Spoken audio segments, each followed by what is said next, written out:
Gusto ko siyang maging kalmado, gusto ko siyang gumaling. Oh, Kaya hindi ako tumawag ng kahit sino dahil ayokong mag-alala siya. Akala ko malalampasan namin yun at magiging mas kalmado siya. pagkabukas namin, kailangan naming lumiko sa kanto. Kailan mo sa tingin mangyayari yun? Sandali lang yun nung bata at mabilis pa ang anak niya kaya parang wala akong oras mag-isip. Parang dapat ba akong gumawa ng kahit ano?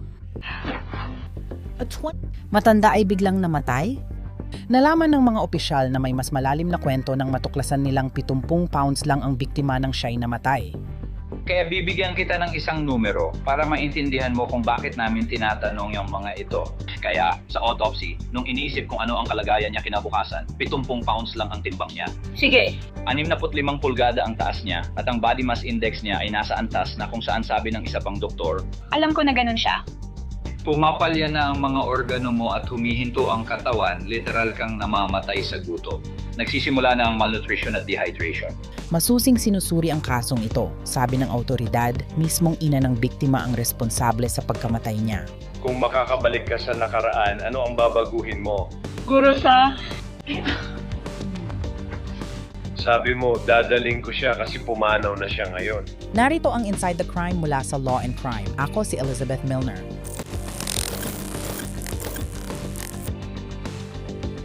Ngayon para lang malaman ng lahat kung gaano kalaki ang nabawas sa timbang ng biktima. Napansin ng doktor ng biktima sa huli niyang pagbisita na siya ay nasa humigit kumulang 130 pounds. Napansin din ng doktor na mula 17 taong gulang, hindi na nadala sa ospital ang biktima. Nagsimula ito sa isang tawag sa siyam na isang-isang sa ng emergency. Sabihin mo eksakto ang nangyari. Katatagpuan ko lang ang anak kong babae sa kanyang kumot. Nasa kama siya. Sa tingin mo ba wala nang magagawa para sa kanya? Wala na bang pag-asa sa kanya? Oo. Sige, ayos lang. Pasensya na at nalaman ko yan. Magpapadala na ako ng tulong papunta sa inyo ngayon. Sige, ako yun eh. Nasa gitna ba ng gusali ang tindahan?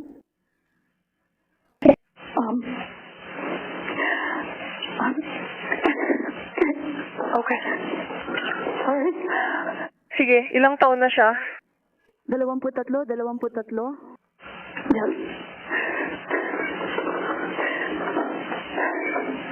Sige, inaasikaso ko na para may tutulong na pupunta sa inyo. Okay, gising ba siya? Hindi. Okay, humihinga ba siya? Hindi.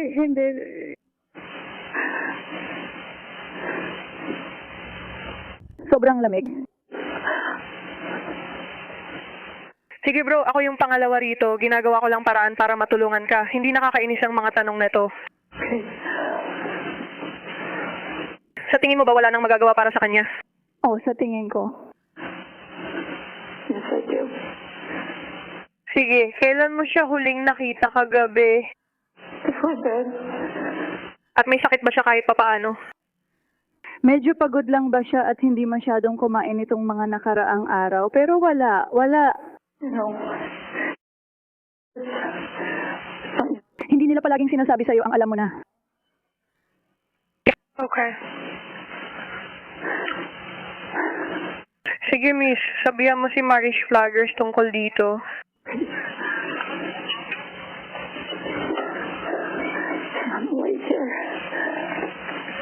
May kasama ka pa bang iba sa bahay?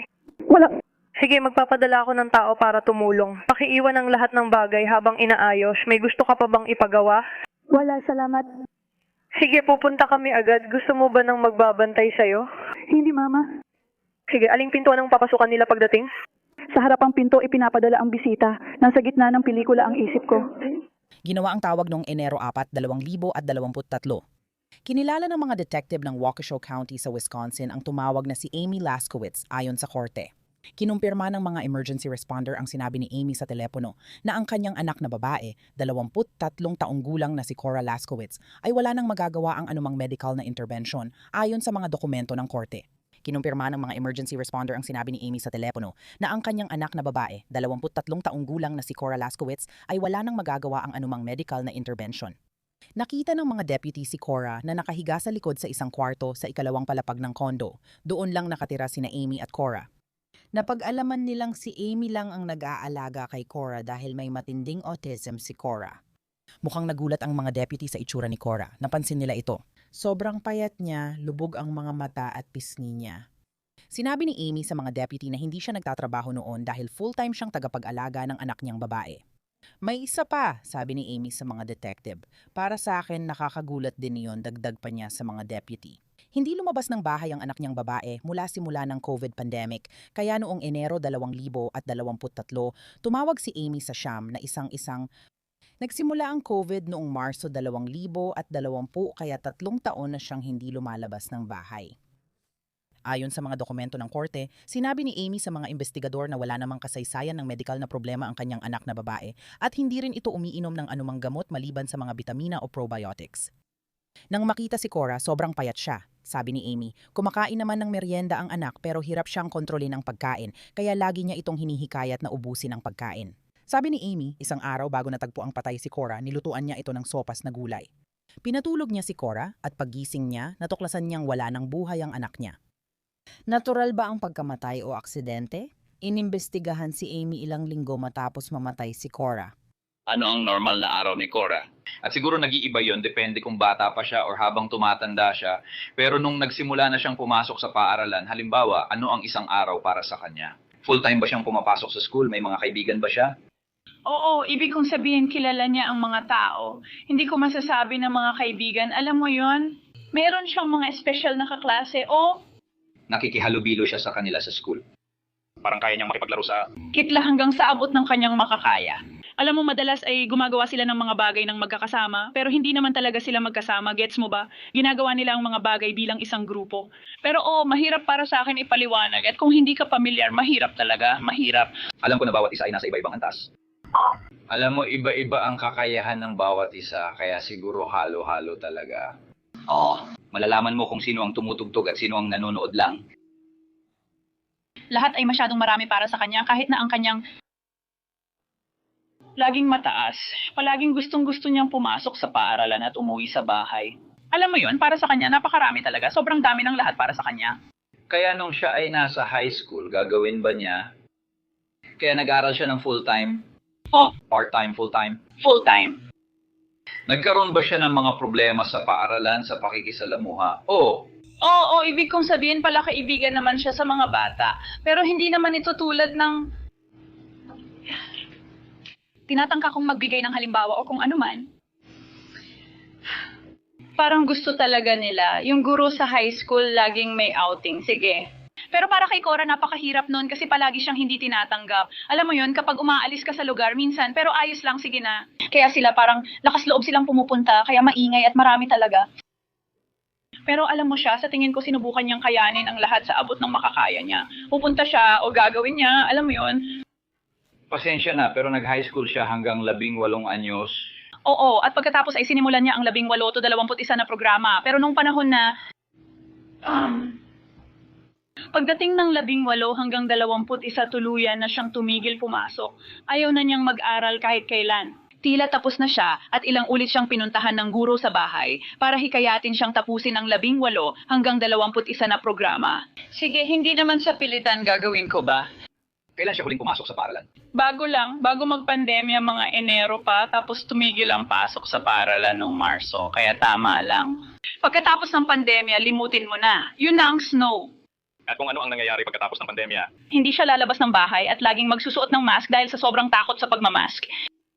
At lahat ng nakita mo sa television at lahat ng iyon. Kaya tingnan mo, malaki ang takot nila at mas pinalalaki pa kumpara sa isang normal na tao. Kasama ko. Oo, ginagawa ko. Mahirap. Oo. May isip ko, Malaki ang takot para sa kanila. Ganun ba siya araw-araw? Parang bawat oras sa buhay niya, naresetahan ba siya ng gamot? Hindi. Nabanggit ba yan sa doktor? Napag-usapan namin yon pero sabi niya, may hindi ring magagandang epekto sa asal at pisikal na kalagayan nila mula sa paaralang yon. Kaya inisip ko kung alin ang mas mabuti, kung ano ang hindi ko ginawa. sige. At hindi ko alam kung tama ba yon o hindi. Yun ba ang naging turning point para kay Cora simula nung nagsimula ang pandemya? Oh, Kaya parang, hindi. Simula noon pababa na ako. Para sa kanya, nakakatakot yun pero okay lang din. Ayaw niya na kasi dati mahilig siyang lumabas at sumakay ng kotse, lagi kaming magkasama. Baka di na rin siya sumama ngayon. Sumakay kami ng kotse sa kasal habang may pandemya at nakamask, nakita niya ito sa television. Alam mo yun talaga ay...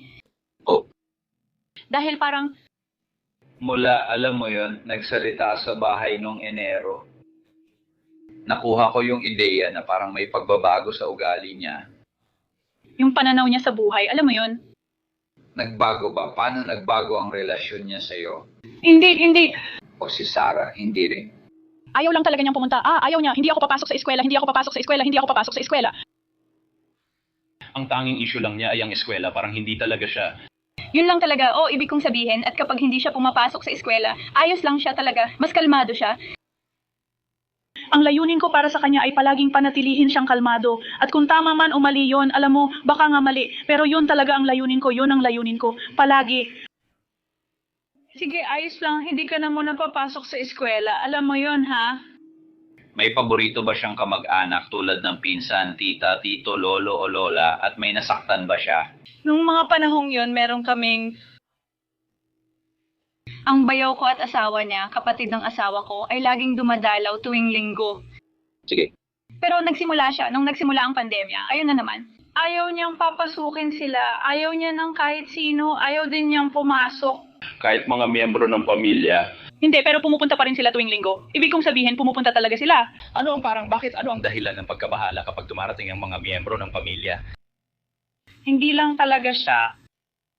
Ganun talaga siya, natatakot at kabado baka mahawa ng COVID. Baka nga, pero hindi mo maririnig yon sa kanya. Hindi ko rin alam sa salita. Pero sapat lang ang sinabi niya sa'yo na ayaw niya ng bisita, kahit pa kapatid niya o paborito niyang hayop.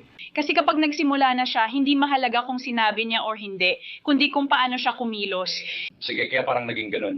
Nung huli silang dumating, parang pinapahamak niya ako. Sabi ko, pupunta pa rin ako. Alam mo yon? Kaya sabi ko, yun nga. So, ikaw ba yung tao niya? Oo. Ikaw na lang yata ang makakapagpakalma sa kanya. Oo. At kahit minsan ay tiniis niya lang ito, siya talaga yon. Marami siyang ginagawa at mabigat ang buhay niya. Hindi ko alam kung ano pa ang dapat kong... Ginawa na iba? At totoo yan. Sa totoo lang, hindi ko alam. Tama ang sinabi namin, sinusubukan lang naming makita ang buong larawan dahil malinaw na hindi kami parte ng kwento hanggang ilang buwan lang ang nakaraan. Hindi pa namin kayo kilala nun kaya sinusubukan naming intindihin lahat. Kumusta po ang buhay ninyo sa bahay? Medyo mahirap, di ba? Napansin ko na iniisip ko ang tanong dahil di ko alam ang antas ni Cora. Alam ko na ikaw ang nag-aasikaso ng pagkain niya pero may mga panahon ba na napapakialaman niya ang mga bagay na hindi niya dapat parang batang mahilig mag-usisa? Isang araw, kinuha niya ang gunting at ginupit lahat ng buhok niya. Lahat ng kanyang buhok. Lahat hanggang pinakaugat, wala siyang dugo at hindi naman malalim ang sugat, walang natirang buhok sa kanya. Wow. Si Joe Thomas, guro sa opisina, ang nakakita. Kinuha niya at sinubukang tanggalin ang natitirang buhok parang ginupitan. May mga pamilyang nagtatanong kung may cancer siya. Kaya gumagawa siya ng mga bagay tulad ng pagsusulat sa pader. Kailangan mo talagang bantayan siya dahil hindi siya tumitigil. Hindi mo kailangang ilocking mga panlinis mo. Gumawa ng maliit na sticker ang mga anak ko. Hindi, kasi gusto mo nang magulo, ilabas mga gamit at gumawa ng kung ano-ano, pero hindi naman. Hindi ka ba natakot na baka kainin niya ang panlinis? Sinisigurado ko lang na baka may nagawa siyang hindi normal para sa kanya, ganun siya. Halimbawa, inaalagaan ba niya ang sarili niya tulad ng maligo o mag-shower? Hindi mo na kailangan gawin yon para sa kanya? Sige. At palaging ganon, ayaw talaga niyang gawin yon. Kaya siguradong magiging mahirap yon. Hindi naman pisikal na pakikipaglaban. Hindi, pero kailangan mong maging parang, sige, alam mo na, oo. Araw-araw ba ito nangyayari? Para sa paliligo. Sinubukan ko, pero ang paghuhugas ng buhok ay laging naging isang.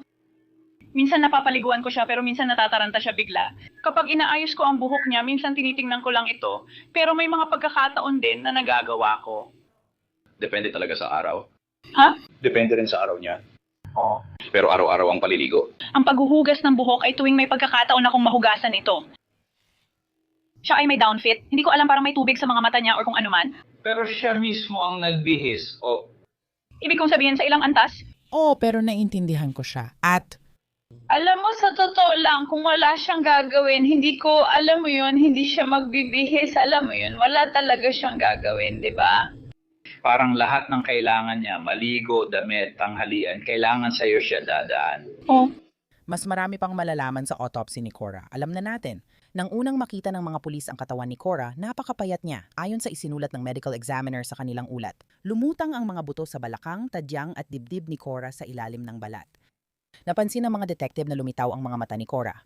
Napansin din ng medical na taga-suri na may turgor ang balat ni Cora na hindi bumabalik sa dati kapag kinurot, senyales ng matinding dehydration. Ayon sa medical na taga-suri, 70 pounds lang ang timbang niya at ang 11.5 batay sa dokumento ng korte. Ang mas mababa sa 18.5 ay itinuturing na underweight. Kapag tinitingnan mo si Cora na pumapayat at hindi kumakain, ganun ba ang nakikita mo? Ibig mong sabihin 110 pounds tinantiya mo noon, Hunyo. Sigurado ka ba? hindi ko alam. Sige. Naiintindihan ko. Malaking babala yun sa akin. Binabantayan ko ang timbang ko na pababa ng pababa at iniisip, sige. Nalagas ang buhok ko, sumpa ko, halos binigay ko na lahat ng kaya ko. Tama, nasa bahay kami kaya may pagkain. Talagang, minsan sinusubukan ko kapag nagtatago siya, sinasabi ko, hindi, alam mo, sabi ko, Naalala ko mula sa sarili kong alaala ang kusina at nilista ko lang yun sa isip ko. Kasi nakita ko na maraming ice mountain na tubig, kaya alam ko na may pagkain at may inuming tubig sa bahay, di ba? Bumibili ka ng ice mountain na malaki, parang 1 galon o 1 pint o kung ano man, malalaki talaga sila. Kaya hindi siya gaanong kumain pati tubig. Kaya tulad ng mga anak ko, kapag nagkakaroon sila ng problema sa tiyan o parang may nararamdaman sila, lagi naming binibigyan sila ng maliit nilang bote ng tubig at pinipilit silang uminom. May bote ba siya ng tubig na gusto niyang dalhin palagi o wala naman? pinipilit ko siya palagi. Pero anong ibig mong sabihin, pinipilit mo siya palagi? Na uminom kahit ayaw niya. Alam mo, wala naman siyang dalang kahit ano, di ba? Yun lang, sige, dito. Kaya kailangan mong maging maagap. Ayaw niyang mag-isa pumunta sa kusina at maglagay ng tubig sa baso. Pinapakain lang siya, mula pagkabata, mula sa pagiging maliit na batang babae. Walang pagkain or inumin na parang therapy at dati ay parang, ay, ang cute niya. Bibigyan mo siya ng insentibo tulad ng pagkain sa dulo ng pangungusap. Kailanman, sino ang hindi naging insentibo para sa kanya sa buong buhay niya? Wala talaga siyang nagustuhan, hindi niya talaga gusto. Kahit kailan, alam mo yon, wala talaga. Kahit kailan wala talaga. Lumaki siya na may therapy sa bahay at regular na nakikita si Dr. Brown, ang espesyalista ron. Binigyan ka ba nila ng mga tips or estratehiya tungkol sa pagkain? Oo. Ikaw ba'y nagtanong ng ibang opinyon? And what were those? Mga estratehiya na ibinigay nila sa'yo? Tungkol sa kung paano siya mapapakain? Oo, una sa lahat, sinubukan kong gawin ang lahat. Kaya ang mga bitamina ay laging malaking bagay dahil hindi niya nakukuha ang kailangan niya sa pagkain niya. Kaya palagi akong nagbibigay ng mga bitamina. At lagi rin akong gumagawa ng paraan tulad ng paghahanap ng pinakamalusog na alternatibo na kaya kong maipakain sa kanya. Kaya may dagdag na kung ano man doon, imbes na alam mo yun, mas sulit para sa pera mo. Anong klaseng mga bitamina ang binibigay mo sa kanya? Isang kumpanyang Kirkman. Ibig kong sabihin, Tulad ng ABCG. may multi ako, tawag dito Super Nutera. Sige. At pagkatapos, nagdadagdag din ako ng magnesium at zinc, calcium. Ikaw, nagdadagdag din ako ng iba pa. Kaya pinupunan ko kung ano ang hindi niya nakukuha. Pagkain, binigyan mo siya ng probiotic. Maayos ba siyang uminom ng mga bitamina, ganun ba? Hinahalo ko silang lahat sa tubig. Wala namang tableta o kahit anong may gluten. Oo, hinahalo ko sila. Tapos, Natanggap ba niya? Sige. Oo, kasi mula pagkabata ginagawa na niya yon, kaya sanay na rin akong marinig. Naramdaman mo ba na parang nakakulong ka dahil kay Cora? Hindi. Mahal ko ang anak kong babae. Tama ba? At mahirap yon. Hindi ko itatanggi, mahirap talaga. Tama ba? Pero alam ko na may mga pagpipilian ako. Pwede ko siyang ilagay sa isang tahanan. Alam ko yon. Alam kong pwede ko. Alam kong ayaw niya noon. Siyempre.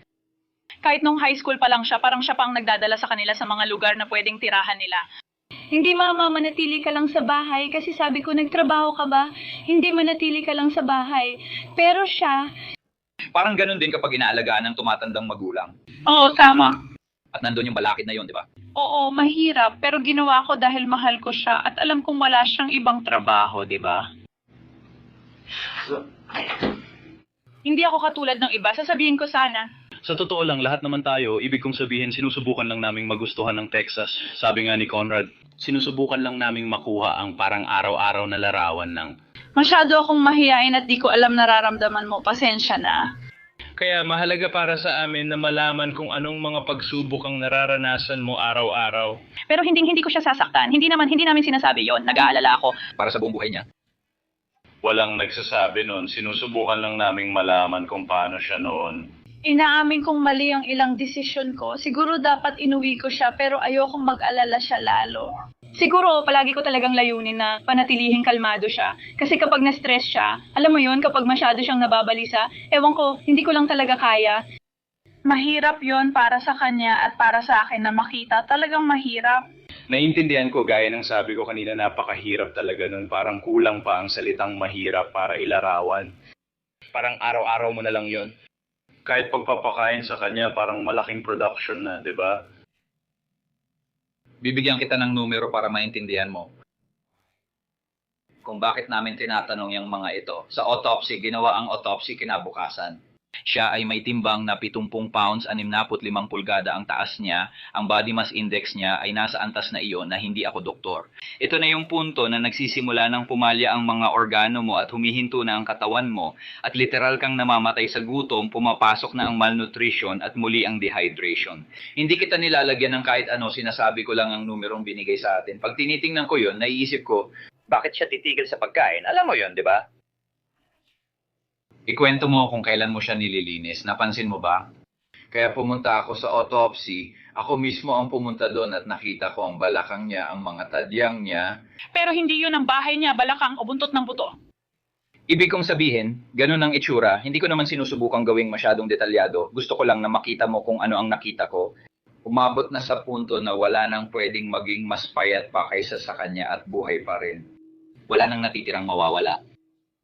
Sigurado akong iniisip mo hindsight. Oo, malinaw na ngayon dahil may hindsight na ako. Tinitingnan ko lang yung mga nangyari noon. Hindi ako nandoon kasama mo na tumutulong. Napansin ko kapag mas marami siyang kinakain, bloated ang tiyan niya kaya hindi siya mukhang payat. Pero nitong mga huling araw, parang hindi na siya akin para pakainin at parang hindi na rin bumuburo ang tiyan niya. Tama, di ba? O sige. At ang pamamaga ko palagi siyang nagpapalaki, kaya parang mas malaki siya. Oo, iniisip ko nga na sa tiyan, di ba? Pero alam mo yun, may pagkakaiba talaga, di ba? Sa pagitan ng mga 100 at 10 at 70 pounds, di ba? Siguro ako ang nagkamali nung nilagay ko yon, yung doktor. Oo, hindi ko alam. Diba? Pero binabantayan mo siya kapag naliligo at iba pa. At pumapayat na siya. Pumapayat na siya, kita mo naman. Muli. Sabi ko nga, malinaw ang lahat paglingon sa nakaraan. Alam kong iniisip mong may iba ka pang pwedeng nagawa. Oo. Kasi sa oras na yon, buhay o kamatayan na ang usapan. Parang wala na akong pakialam. Kung ayaw mong sumama, pupunta tayo kahit kailangan kang patahimikin o itali gamit malalambot na tali at dalhin sa ospital para lagyan ng feeding tube, basta lang maibalik siya at magsimula ulit ang lahat. Kasi, alam mo, kalusugan ng tiyan yung ginagawa mo dati sa probiotics. Kailangan mo talaga yun. Kailangan ng oras. Hindi mo lang basta pwedeng pakainin ng isang tao tapos biglang gagaling na agad. Diba? Pero pinapakain ko naman siya ng maayos, halos palagi. Kaya bakit ganun? Bakit siya humihina? Naiintindihan mo ba ang sinasabi ko? Maaring meron, ibig kong sabihin, kung may problema sa kalusugan na nagdudulot sa katawan niya na tanggihan ng pagkain o tubig, gaya ng problema sa thyroid. Hindi ko alam, mga doktor ang makakasagot niyan, pero maaring may nangyayari kay Cora. Iba pa yun sa pagkain mong binibigay, kaya ayaw niyang kumain. Pero nagdudulot pa rin ito ng medical emergency na kailangang aksyonan agad. Alam mo, ang solusyon sa pagbaba ng timbang niya ay hindi basta-basta pilitin siyang kumain ng paulit-ulit at paulit-ulit. Kailangan niyang magpatingin sa doktor para malaman kung ano ang dapat gawin kasi hindi naman gumagana ang basta pagbibigay ng pagkain sa kanya. Ano pa kaya ang pwede nating gawin o anong mga intervention ang pwedeng gawin ng ospital o ng doktor para maibalik siya sa ayos? Alam kong iniisip mo na naman pero hindi ko sinadyang ipadama na may mali akong ginawa. Sa totoo lang. Nung kausap kita sa telepono, may maling sinabi ka kaya napaisip ako sa tanong na yon. Alam mo, hindi ko talaga alam kung ano ang mali, pero yung mismong sitwasyon... Hindi, basta mali lang at sinisisi ko ang sarili ko sa lahat ng ito. Ayun, namatay siya sa edad na 23, kaya sabi ko, yun ang mali, kasi hindi naman normal yon. Pero gusto naming malaman kung bakit, at hindi ko rin matukoy kung ano talaga. Walang talagang mali. Gusto lang naming malaman ang nangyari at bakit dahil wala kaming sagot. Nakausap ng mga detective ang pangunahing doktor ni Cora ayon sa dokumento ng korte. Ipinakita ng doktor na huling bumisita si Cora noong Hulyo 3, 2017 sa edad na 17. Batay sa record, maganda ang gana ni Cora sa pagkain nung huling pagbisita at pati nung nakaraang taon. Naitala na ang timbang niya ay 135 pounds at ang kanyang body mass index ay 22.12. May isip mong labis ang pag-aalala ng doktor nang malaman ang timbang ni Cora nung siya'y namatay. Sinusubukan lang naming maintindihan kung ano ang naging takbo ng isip mo nitong nakaraang linggo. Gusto ko siyang maging kalmado, gusto ko siyang gumaling. Oh. Kaya hindi ako tumawag ng iba dahil ayokong mag-alala siya. Akala ko malalampasan namin ito at hindi pa siya ipapanganak. Kailan mo inaasahang malalampasan ng pagsubok? Sa tingin mo, kailan ito mangyayari? Sandali lang yun nung mas maliit pa siya niya. Parang di ko naramdaman na nagka-oras akong mag-isip. Dapat ba akong magpahinga? Argumento? Oh, ibig kong sabihin, pwede naman, paano kung, alam mo yun, pwede nating gawin yun, paano kung buong araw nating gawin yun? Ginawa ko na yun ng paulit-ulit, sigurado ako. Kasi sa tingin ko, alam mo yun, parang ganon, Disyembre. Parang kung pumunta lang siya sa isang urgent care malapit dito, sa tingin ko tatawag sila ng ambulansya at sasabihin na kailangan niyang dalhin sa intensive care unit. Yan ay sa pilitang likido. Hindi sila sigurado doon? Parang sasabihin nila, naku, kailangan natin siyang dalhin. Kaya, ibig kong sabihin, hindi natin ito kayang baguhin agad, di ba? Sana lang talaga nadala siya para makita ng doktor ng personal. At alam ko kung bakit naging kaakit-akit ang virtual na pag-aalaga. Naintindihan ko ang mga dahilan. Alam ko. Ano sa tingin mo kung maaari, Amy, kung makakabalik ka sa nakaraan, ano ang gagawin mong iba? Papapasukin siya. Nakikita mo ba yon? Papapasukin siya dahil pumanaw na siya ngayon or tinitingnan mo lang ang kabuuan? Sa tingin mo ba dapat mo siyang pinapasok? Papapasukin ko ba siya? Sinusubukan ko naman. Ang estado ng isip ko noon ay ayoko talaga, yun lang lahat. Palagi akong parang salungat. Halata naman, wala talaga. Alam kong mamamatay siya, kukupin ko siya. Naiintindihan ko kasi ilang beses na natin itong napag-usapan. At sinabi mo, pinag-isipan mo na ito ng milyong beses mula noon. O Dapat inalagaan ko siya. Hindi naman inaresto o kinasuhan si Amy pagkatapos ng interview ng pulis. Malaya siyang umalis ngunit lalo pang siniyasat ng mga detective ang kaso. Nakipag-ugnayan sila sa paaralan ni Cora na nagkumpirma na enrolled siya sa programang 18 to 21 para sa mga estudyanteng may kapansanan. Nalaman ng mga investigador na huminto si Cora sa pagpasok noong Disyembre 2019 ayon sa sinabi ni Amy sa pulisya. Ayon sa mga opisyal ng paaralan ni Cora, walang medikal na paliwanag o sulat mula sa doktor para sa pagkawala niya. Napansin nila noon na malakas kumain si Cora at inuubos ang pagkain niya. Minsan pati ang mga staff ay nakikihati ng pagkain nila kay Cora. Inamin ni Amy na gumamit siya ng virtual na konsultasyon para kay Cora, pero natuklasan ng mga investigador na 2 beses lang ito ginawa, Hunyo at Disyembre, 2022.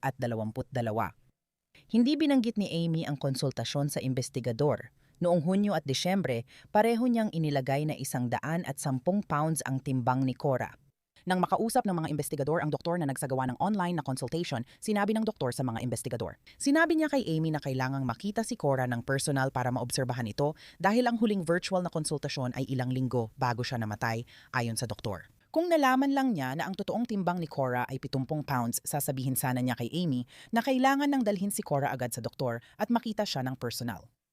Batay sa dokumento ng korte, si Cora ay lumitaw sa virtual na consultation na nakasuot ng maluwag na damit at saglit lang sa video.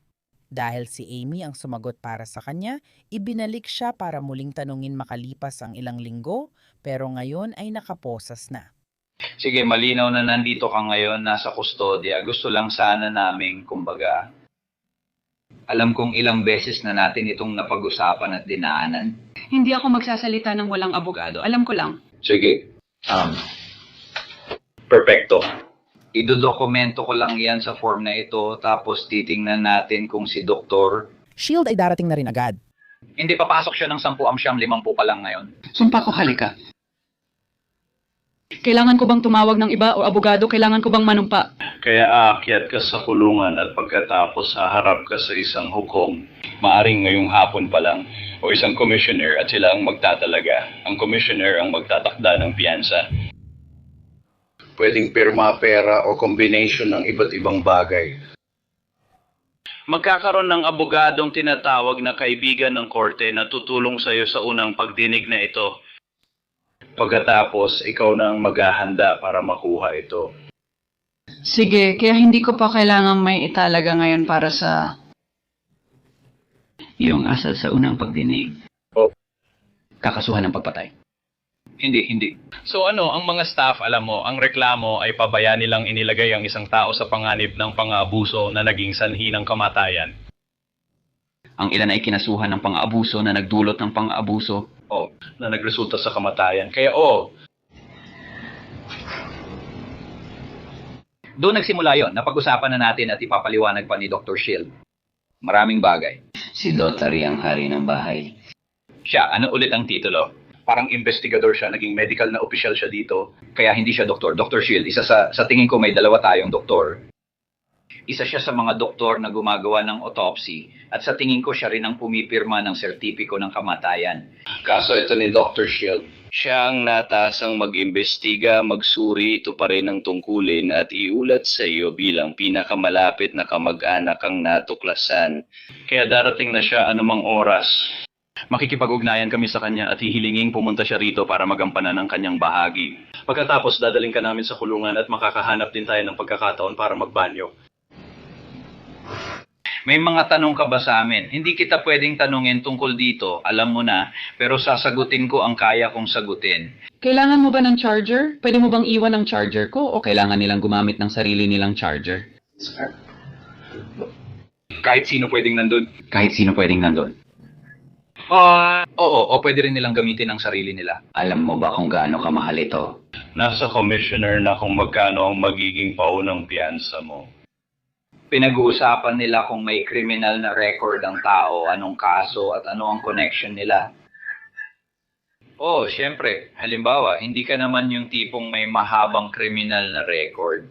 Alam mo, mapaglabag lang sa trapiko sa'yo. Di ba? Kaya nga ulit, kaya namin ginawa yon at hindi kami pumasok sa pintuan mo kasama ang Special Weapons and Tactics Team. Are you people familiar at all? Mm-hmm. I mean, really? Natutunan naming mabuhay ng maayos kasama ito. Mukhang naging isang stressful na kapaligiran ang tinirhan mo. Sa huli ang naging sanhi ng pagkamatay ay gutom at pagkauhaw at When they fight you for everything. pumunta sila sa isang doktor. At hindi siya nagpunta ng 6 na taon, kaya Ibig kong sabihin may mga desisyong ginawa, hindi na tayo nandito para tanungin pa yon. Pakiramdam ko na pag-usapan na natin yan ng ilang beses kay Amy pero may mga desisyong ginawa at may mga nangyari.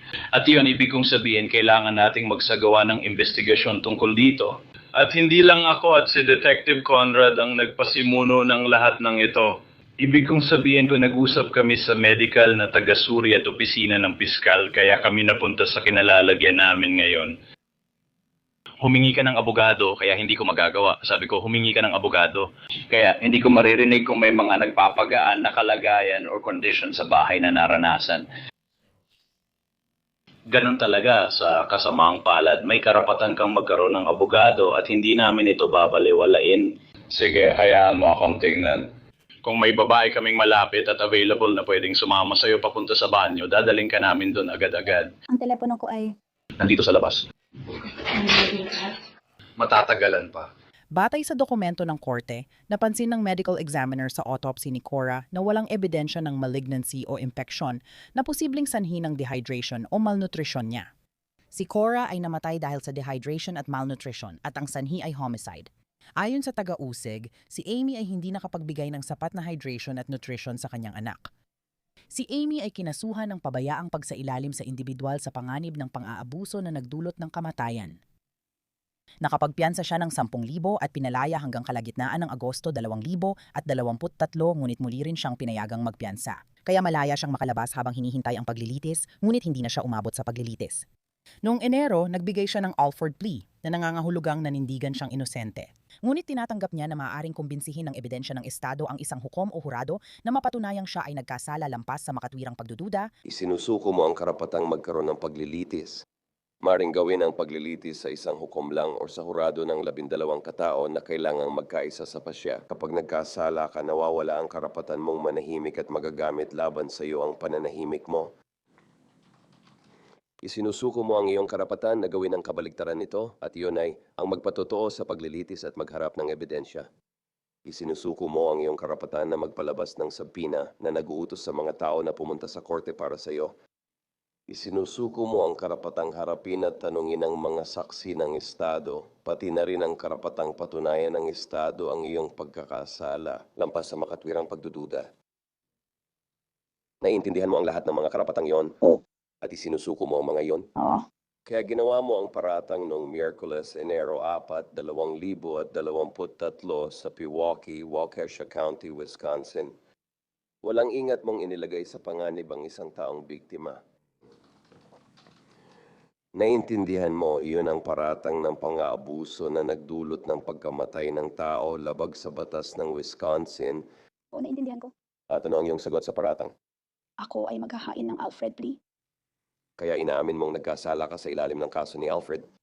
Sige, tatanggapin ko ang Alfred plea. Hindi ko ba ito nasasabi ng tama? Aaminin ko ang kasalanan ko kay Alfred Standard. Aaminin ko ang kasalanan ko sa ilalim ng Alfred Standard. Sige, salamat. Tatanggapin ko yan. Dahil sa pakiusap na yan, tatanggapin ko ang Alfred guilty plea. At kumbinsido ako na natugunan ang mga kinakailangan ng isang Alfred plea. Sa pamamagitan ng kalikasan ng kaso at pagsusuri ng korte sa mga pangyayari, tatanggapin ko ang guilty plea, hahanapin kong nagkasala ang akusado sa kasong isinampa at maglalabas ako ng hatol ng pagkakasala. 2 buwan matapos ang plea, opisyal nang hinatulan si Amy ayon sa Fox 6. Inihambing ng hukom ang autopsy photos ni Cora sa mga larawan mula sa concentration camp noong ikalawang digmaang pandaigdig. Ayon sa ulat, humiling ang depensa ng probation. Ipinaglaban pa nila na kaya naman daw ni Cora na tumayo at kumuha ng pagkain para sa sarili niya, pero sa huli, hindi iyon pinaniwalaan ng hukom. Sa halip, 20 taon siyang hinatulan ng hukom. Ayon sa ulat, sinabi ng hukom sa kanya habang binabasa ang hatol na responsibilidad niyang iligtas si Cora, ngunit hindi niya ito nagawa. Ipinapakita ng mga online na tala na si Amy Laskowitz ay nagsisilbi ng kanyang 20 taong sentensya sa Tequita Correctional Institution sa Waukesha, Wisconsin. Ang petsa ng kanyang paglaya ay nakatakda sa Marso ng 2045. Maraming salamat sa pagsama sa amin sa episode na ito ng Inside the Crime. Ako si Elizabeth Milner.